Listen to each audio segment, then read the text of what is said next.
again, good afternoon, good evening, especially those at the other side of the world. We may be separated, but there's no distance and time between us. There's only this present moment and we are one. Again, we are on diary entry number 874 from the diary of Saint Faustina Kowalska.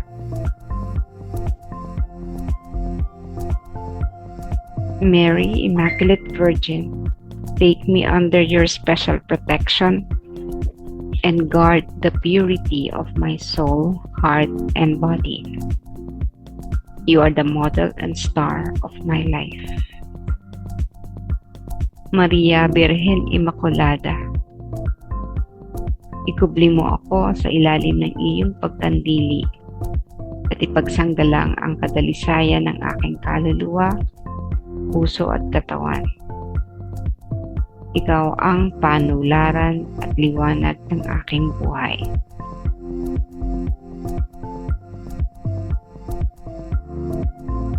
Yesterday, naisip ko lang na Faustina asked Jesus during her meditation. She asked Jesus for all the souls who would be living at that present moment to be saved from the fires of hell. Thus, pinagbigyan siya ni Jesus because of her intention. Bakit ba si Faustina capable of doing that? Because Faustina can be compared to a billionaire or to the wealthiest man or woman, person in the world. Ang pagkakaiba, syempre, the wealthiest person, yung possession niya is of this earth. Samantalang si Faustina, ang possession niya is not of this earth, but treasures in heaven. The wealthiest man or person, ang laki ng bank account niyan. Tapos yung pera niya, business persons would always roll over or would diversify. Halimbawa, Henry C. Laki na ng kita niya from his businesses. Papapansin nyo, nag-open sila ng bagong business kasi yung kita nila, profit, nakatenga. So, da-diversify nila yan, ilalagay nila sa ibang negosyo para kumita uli, manganak ng manganak. Ganon din yung si Faustina. Ano rin siya, wealthiest din siya. So, yung kaniyang bank account in heaven, readily available yan para i-withdraw niya. So, ma-withdraw niya yan anytime. Madadiversify din niya anytime. Ibig sabihin, rolling over for the sake of mankind. Alam niyo nung una, sisimula tayong magbasa ng diary, no? Sunod-sunod na mga sufferings, kukunin niya lahat ng sufferings, no? Ang parang, bakit ganon? Bakit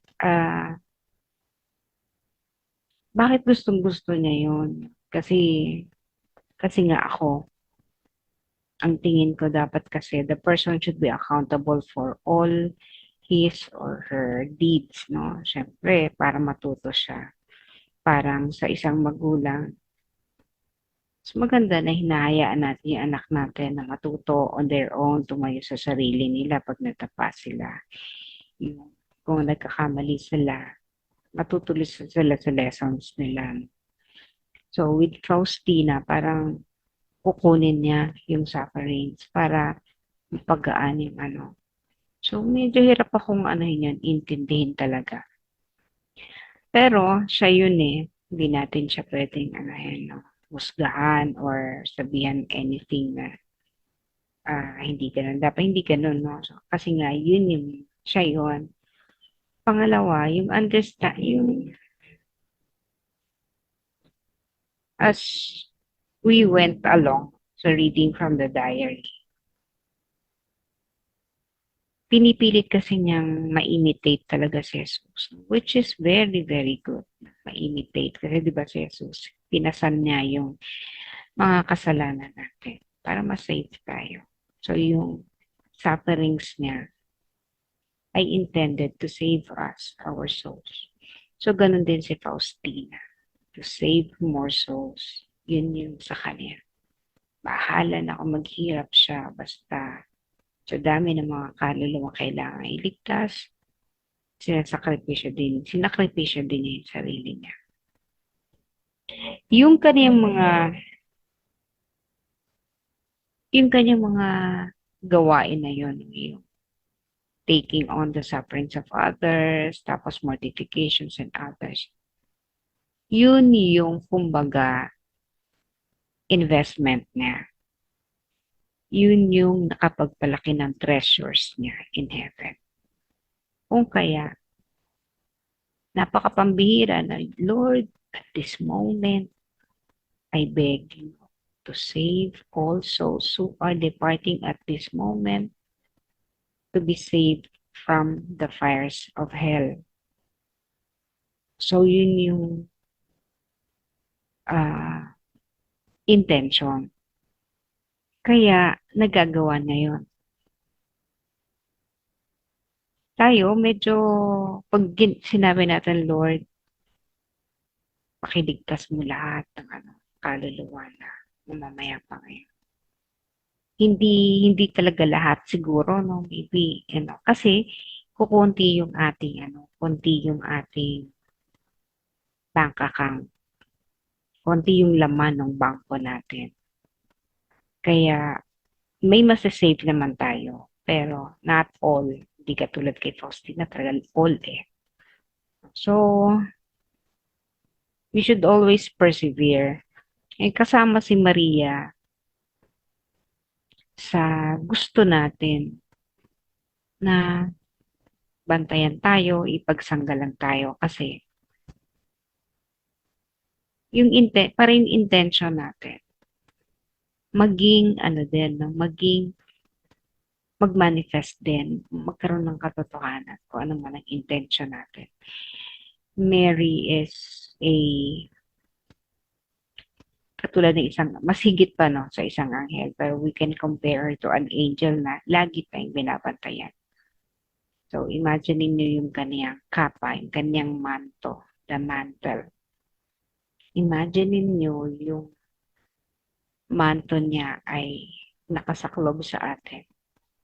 And we are protected by her blue mantle, kanyang asul na kapa. We are protected from all evil, all danger. Lagi nating kapag lagi nating pinapanalangin niya. Of course, it is only through our faith that it would manifest or happen. Kasi kung di ka naman naniniwala doon sa mantle of protection ng ating halagirin, hindi ka mapoprotektahan. But if one believes, ganun yung faith, no? If one believes that we are protected by her mantle, we will be protected. Mapoproteksyonan tayo nito. Kung kaya, while we are doing our work, mayroon tayong, kasi normal yan, magkakaroon tayo ng mga kalaban, magkakaroon tayo ng mga katunggali. Normal kasi kailangang subukan kung gaano tayo katatag. Siyempre, gumagawa ka ng mabuti para mas makayanan natin yung mas mahigpit na mga laban sa unahan pa, kailangan mapalakas tayo sa simula pa lang. Kasi nga hindi maaring walang challenges. Otherwise, boring ang buhay natin pag walang challenge. Imagine nyo gigising ka sa umaga. Andyan na lahat, provided na lahat. Na yung para bang nagmamagic ka na kailangan ko ng ganito, andyan na. Okay, ang kakausapin mo, andyan na. Alam mo na kung anong mangyayari. No? Wala nang surprises. Tapos lahat ng ah, blunders along the way, alam mo na. So, may iwasan na. So, imaginein mo na walang ano-ano, no? Walang ka problema ang buhay. Pero, walang challenges. Mabobore ka rin. Maiinip ka rin. Ganito lang ba? Kumbaga, hindi matitrain ang isip mo. Wala na eh, kasi andyan na nga lahat din. Provided, everything has been provided. Imagine niyo isang bata na since birth, ibinigay ng magulang ang lahat. Pagdating ng panahon na sinusubukan na siya sa buhay, na provided lahat. Konting ano lang, no? Konting saltik lang ng pagtadhana, bumabagsak kasi nga hindi napatibay ang buto. Hindi nakatayo mag-isa dahil andyan lahat. So, kailangan natin ng protection kasi humaharap tayo sa mga pagsubok. Ang buhay sa mundo, may pagsubok. Nandito lahat. Dahil ito ay University of Life. Nandito yung larangan upang tayo ay sanayin. At dito tayo mag-iipon ng ating kayamanan sa langit. No? May bagamat tayo binibigyan ng kayamanan dito sa mundo, pero yung lahat ng kabutihan ginagawa natin, nakakaipon tayo ng kayamanan sa langit. Kaya, upang mas mapalaki pa ang ating kayamanan sa langit, napakalaga yung meron tayong protection, yung meron tayong magbibigay sa atin ng pagkakataon para maproteksyonan sa kabila ng lahat ng mga pagsubok. Ang protection naman ng mahal na birhen, hindi ibig sabihin ay bibigay sa atin ng lahat ng bagay na hindi na makatutulong sa atin upang lumago. Siyempre, at a certain level, may protection yan, pero kapag hinayaan mo na makonquer ka ng mga pagsubok sa buhay, nagkakaroon ng nawawalan silbi yung shield na hinihingi natin. Kasi kailangan, meron tayong shield, meron tayong paniniwala na tayo ay napagsasanggalangan ng ating mamahal na birhen, no? At gayon din, meron tayong lakas ng loob, yung fortitude, para harapin yon. Hindi ko mo meron tayong shield, halimbawa sa giyera, lumusong ka sa giyera. Hindi ko mo meron tayong shield, pwedeng, hindi na tayo mamamatay, no? Hindi na tayo tatamaan. Kumbaga, nagiging ano lang yan, nagiging may isang value lang siya para ipagsanggal lang tayo sa danger, no? Sa panganib. Pero, kailangan meron kang lakas ng loob para harapin ang panganib. Dahil alam mo, you are shielded. So, si Maria, ang sabi ni Faustina, ikaw ang panularan, model at liwanag ng kanyang buhay. Yung buong buhay niya, bagamat konti lang kasi mababasa natin sa banal na kasulatan about Mary. Pero pag tiningnan mo yung naging buhay niya, how she suffered, kahit nga yung sufferings niya at